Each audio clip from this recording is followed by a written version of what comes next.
giving that love, that only unconditional love that comes from God, um, can change a child from incarceration, like I went through, to becoming the most powerful leader and taking Trump's job and doing it right.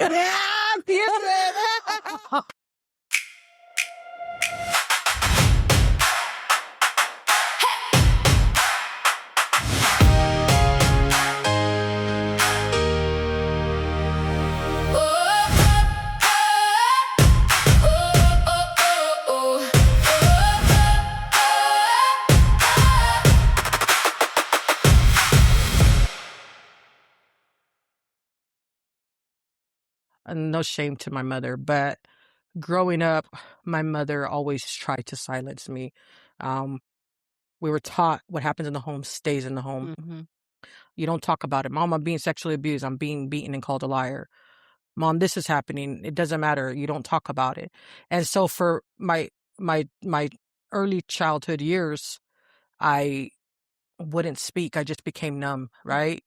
And that hurt me, and it made me feel like speaking up became consequences. Yeah. And in a negative way. And so, but what I learned from that is moving forward is, my voice is powerful and it can have consequences. And again, I'll refer back to when I became the leader because I used it for so much. But once that man believed in me and started investing in me, I learned that that's where I don't have to be silent. My truth is my truth. I stand on it. And it can also ultimately help somebody else.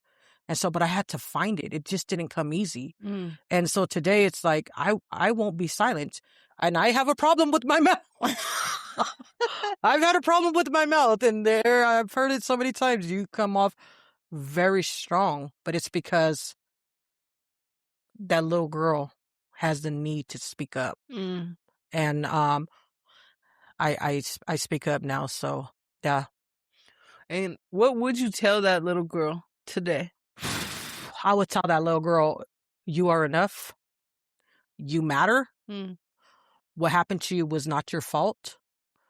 You didn't do anything wrong. You are beautiful.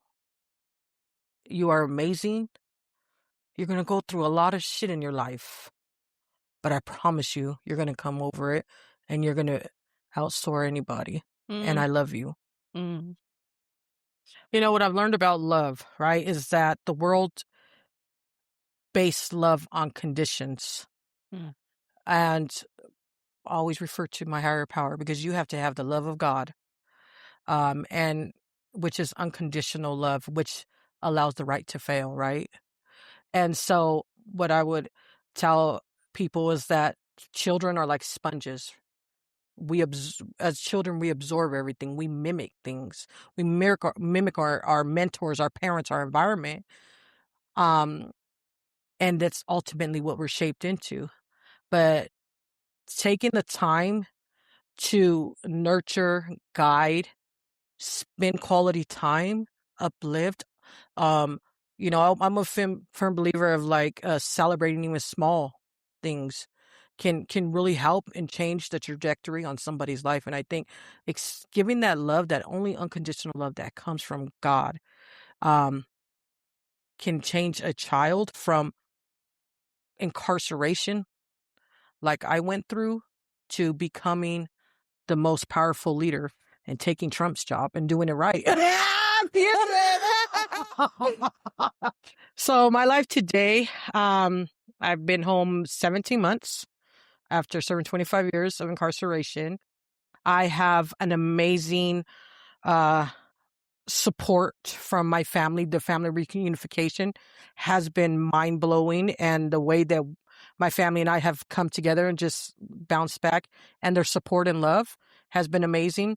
I also just got hired with Sister Warriors Freedom Coalition, which I'm so excited about, and my role is to continue to organize the San Francisco side and grow out the reentry. I just made board of directors vice chair yesterday on a upcoming Welcome Home project. Nice. I got voted in Congrats. yesterday, so I'm super excited about that. I am also looking to get this next year, my own curriculum published, that I wrote, and it's actually for the youth. Mm. Yeah, I'm building community. I'm supporting community.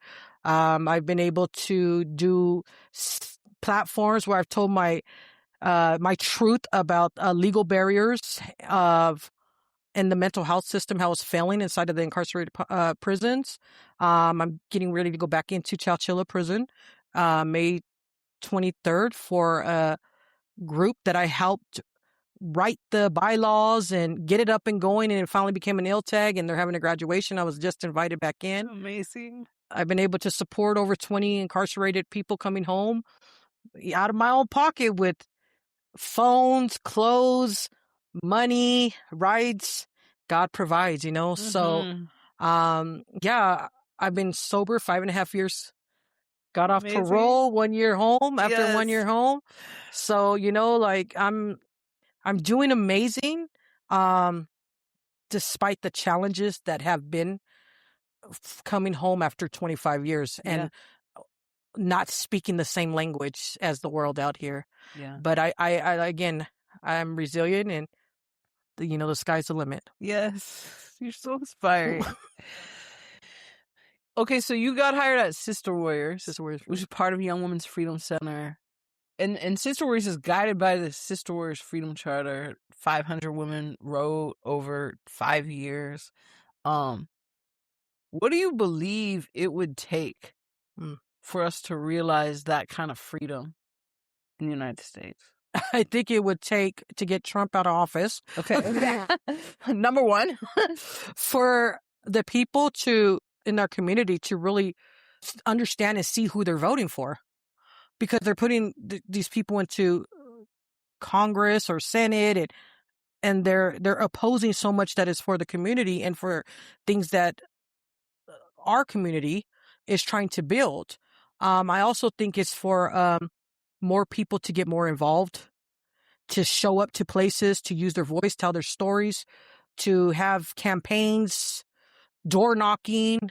I always this shout out to this guy who wrote this book, but from grit to grind to glory, we gotta hustle. mm-hmm. We gotta hustle, no days off, and really get the message out there and speak truths. And I think what it will take is just like what Sister Warriors got going, 500 people, Mm-hmm. right? For us to organize other things like that, and for us to really show up for each other, so that people want to show up for all of us. Mm-hmm. I think it's important for people to understand what the Freedom Charter is, to get the message out there, and to people to really be educated on knowing their rights, knowing that we have the right to our own body autonomy. Yes. We have the right to be treated fairly. We have the right to have our own sexuality.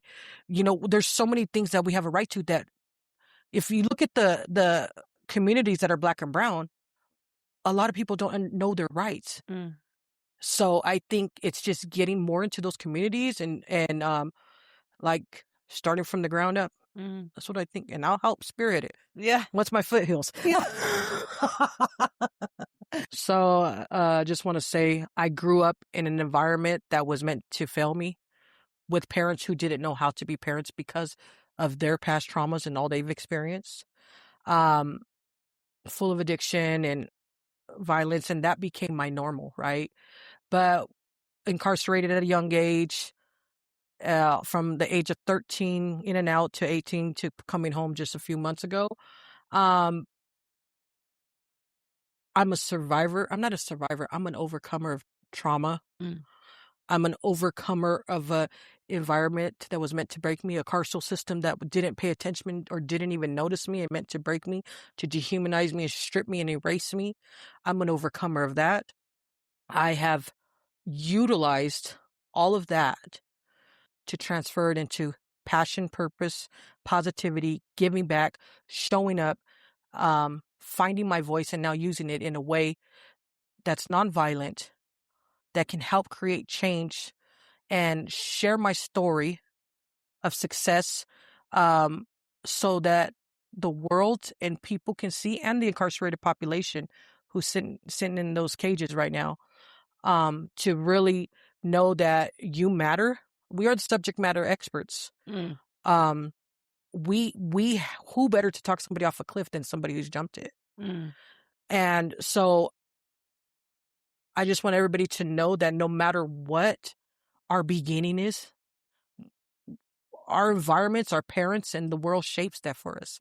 But we have the ability to rewrite our ending. And that's what I'm doing. You're amazing. Oh, it's always so good to talk with Trancita. We just heard Trancita. What a powerful person, spirit, and leader. 5 in our Freedom Charter is we have the right to be treated with dignity.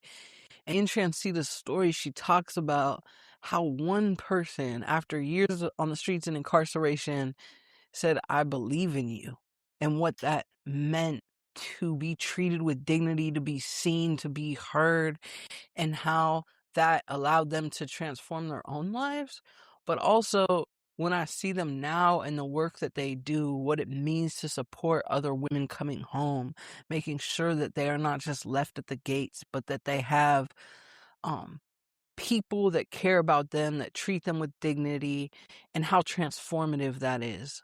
And the Freedom Charter, in its essence, is about the power of transformation. And I can't wait to see what Trancita does in this world. Thanks for tuning in. Thanks for listening to Trancita's story. We'll see you next time.